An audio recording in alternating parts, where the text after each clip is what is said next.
And so my Witcher obsession continues. Warning, there are spoilers for The Witcher on Netflix Season 2. So if you do not want spoilers for the second season of The Witcher on Netflix, please don't watch this video. I'm going to ruin a lot of things for you. That being said, if you do like leaks and spoilers, I have some awesome stuff for you. Not as awesome as my previous Witcher news video, but exciting. Or maybe it's just exciting to me because I'm obsessed with The Witcher. I don't know, let's just get into it. So in previous Witcher news videos, I let you know where Yennefer and Fringilla's story picks up in Season 2 is right after the battle at Sodden Hill when they are taken by the squirrels.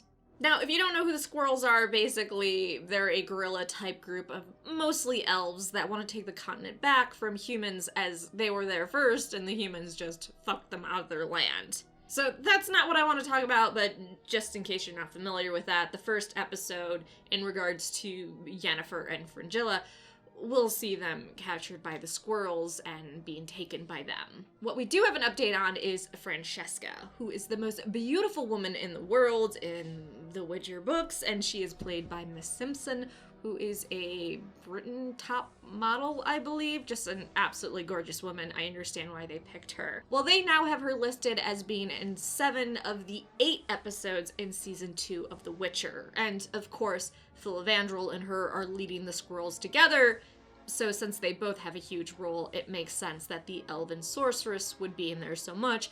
I would assume Filavandrel will be in as just many episodes, because they gotta work hard for the future of elves through the brutal slaughter of others. And I said this in my previous news videos, but if you have not been following Tom Kenton, who plays Filavandrel, please do. The guy is so enthusiastic about his role. He's just so funny. I love him on Twitter. He's really worth following just because of his passion. I love passionate people. I don't know about you. So I will end that bit of news by letting you know that the squirrels will be in 7 of the 8 episodes of Season 2, which shows that they have a pretty big role in Season 2.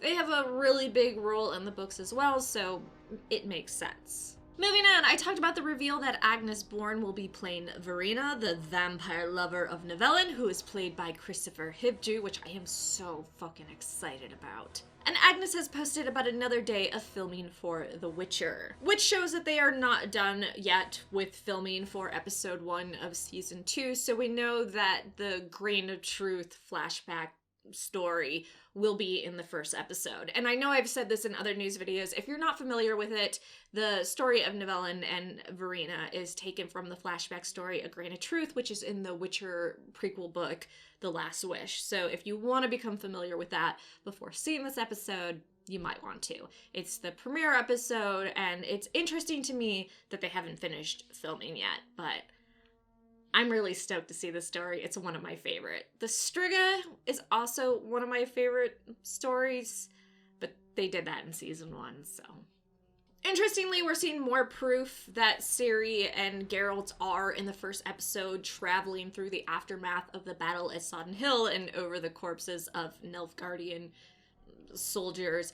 And I'm of 2 thoughts on this. So either on their way to Geralt's Witcher School, which is where he's taking Ciri, they encounter Nivellen and his mansion in the woods, or when Geralt is traveling with Ciri, he tells her some stories about his past exploits, and we get a flashback to him encountering Nivellen and how he took care of that whole mess. I know Lauren Hissrich, who is the showrunner for Netflix's The Witcher, said that they were going to be more linear in their timeline for Season 2 because she heard how much fans hated how much they jumped around in time, but I still think they could show flashbacks to Geralt's earlier adventures in a way where it was obvious and wouldn't be so confusing to people. On the other hand, maybe him and Ciri do encounter Nivellen, so they tweak it a little bit from the flashback short story in The Last Wish, but I don't care as long as we get Nivellen and Christopher as Nivellen. I'm all for it. Geralt telling Ciri a story would make sense because we were told from Lauren that Ciri and Geralt were going to butt heads a little bit in season 2, because if you think about it, Ciri had everyone stripped away from her, which is why she said they killed Mousak. They wanted to take away all of Ciri's support and have it that she could only rely on Geralt. But at the same time, she's going to kind of resist it because she's following orders from someone that she doesn't really know that she's being told is her destiny. So maybe Geralt tries to warm up to her or have her warm up to him a little bit by being like, oh hey, let me tell you some stories of some exploits I went on. Anyways, let's continue on. So I talked about how Geralt and Ciri are heading to Geralt's Witcher school, his old Witcher school where he trained Kaer Morhen, and I talked about in a previous Witcher news video how they have cast 4 new Witchers. And just in case you didn't watch that or you're not up to date, let me share that with you really quick. So Eskil, Lambert, Cohen, and Vesemir have been cast already, and they will be at Kaer Morhen, where Geralt is taking Ciri. Well, 2 of the actors who play Eskil and Lambert, so through Rasmussen and Paul Bullion, are apparently really good friends and hanging out now, so here's another image of that. I love them so much already. And if you want to follow on Instagram the actor for Lambert, he is posting a lot more about filming, and if you like leaks and spoilers, you might start to get some hints of what's going on, but they're definitely filming right now for their scenes in Kaer Morhen. In other Witcher news, it was announced Andrew Paul is in season 2 of The Witcher and that he has wrapped for it already. No idea who he's playing, but if you like Andrew Paul as an actor, there's some exciting news for you. We also know Guy Samuels has been cast and is playing a guard in season 2. What type of guard? For who? We don't really know. I know it's not too exciting, but again, obsessed with The Witcher, so any bit of news I get, I pounce on. So if either of those men are an actor you really like, let me know in the comment section down below why you love them so much. I'd be intrigued. I'm going to share with you really quick Kaher's actor who has been doing some Ask Me Anythings, and I know he's an actor. Mr. Farron is an actor, so he doesn't have to be the character he plays in a show. But it's so weird because the actor is so goofy and out there in real life, but he plays such a intense, murderous character that my brain, for some reason, is just like, what? So here are some of his Q&As. When he was asked for more pictures of himself, he posted this. When he was asked if he did any of his own stunts, he said, "The only stunt I don't pull is mercy." When asked how to get his Witcher haircut, what to ask at the barber's, he responded, "The Rachel, but specify a war-friendly length." Finally, when he was asked how did he feel when he found out who he would play in The Witcher, he responded, "I felt, who the fuck stole my role as Geralt? Oh, yeah, that makes sense." Guy's an absolute fucking gem. Lastly, I want to talk about the song Toss a Coin to Your Witcher. I'm sorry if that gives you PTSD and you now have it in your head again. It's a good song. Listen to the remixes on YouTube. So the creator of the song, Toss a Coin to Your Witcher, Jenny Klein, recently did an interview and she shared some fun facts about it. Like, did you know the lyrics to the song were created in 10 minutes?